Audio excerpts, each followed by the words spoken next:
cusub tahay subscribe dheh sidoo kale sheegay muuqaalka like saar mahadsanid.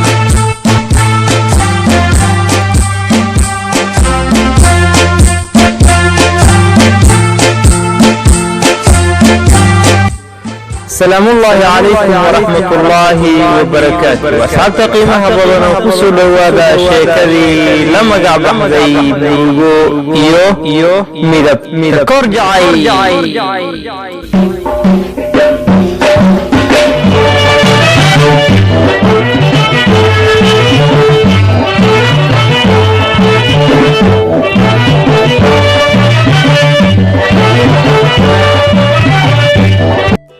haddaba asxaabta qiimaha badan oo qaybtii shanaad ee sheekadii la magac baxday murugo iyo midabta koor jacayl waxaan uga soo hadalnay isku daygii dilkiisa iyo wixii sababay ka badbaadidiisa. maantana qaybta lixaad waxaan uga hadli doonaa guulihiisii imtixaanka ilaa heer jaamacadeed. haddaba dhegaystow, markii iskuulladii la furay ayuu arji u qortay iskuul kale isagoo codsanaya in imtixaan looga qaado dhammaan duruustii dugsiga dhexe ee uu ku soo qaatay. wanaag maamulkii iskuulka waxay tixgelin siiyeen codsigii wiilka ee madowga ah, waxayna ka qaadeen imtixaan ka kooban dhammaan maadooyinkii uu dalbaday, waxayna natiijadiisu noqotay 100%. maamulkii iskuulka waxay George ku dareen ardayda sanadka cusub u fariisanaysa fasalka koowaad ee dugsiga sare. George waxaa ka soo go'day neef farxadi haraysay oo uusan filaynin. wuxuu si habsami leh u bilowday duruustii caadiga ahayd isagoo aan markii horeba ku liidan aqoonta. haddana wuxuu noqday arday loo aayo.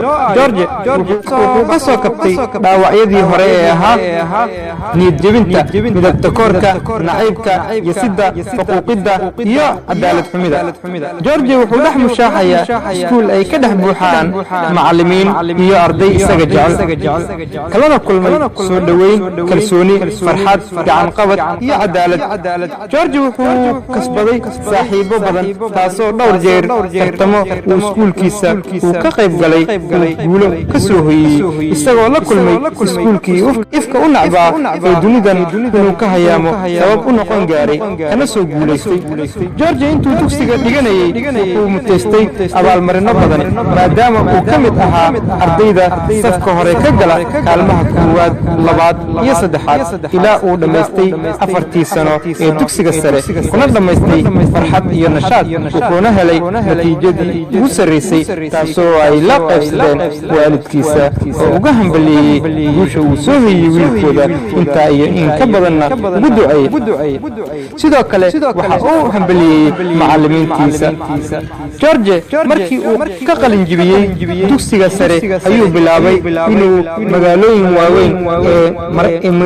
waaweyn ee Mareykanka sida Washington, New York iyo kuwa kale uu dalxiis tago si uu u soo arko sayladaha, suuqyada, warshadaha, jaamacadaha, madxafyada, tiyaatarada, garoomada iyo goobo kale oo muhiim ah. ujeedkiisuna ay ahayd inuu kor u qaado garaadkiisa, ilbaxnimadiisa.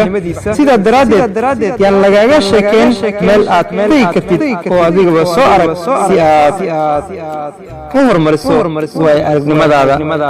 waa hagaag dhegaystayaal, intaas waxaa noogu soo idlaaday qaybtii lixaad ee sheekadii la magac baxday murugo iyo midabta koor jacayl. waa hal-abuurkii abwaan cabdulaahi macalin axmed timacde iyo tebintii cabdulaahi maxamed cabdi CMC oo idin leh sidaas iyo nabadgelyo.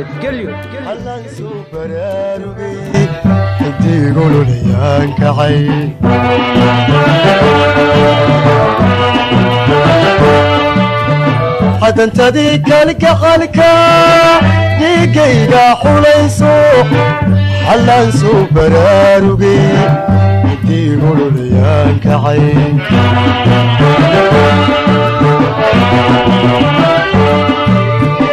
dayaxuna ku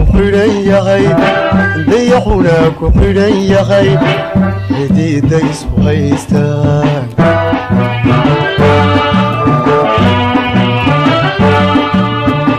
dayaxuna ku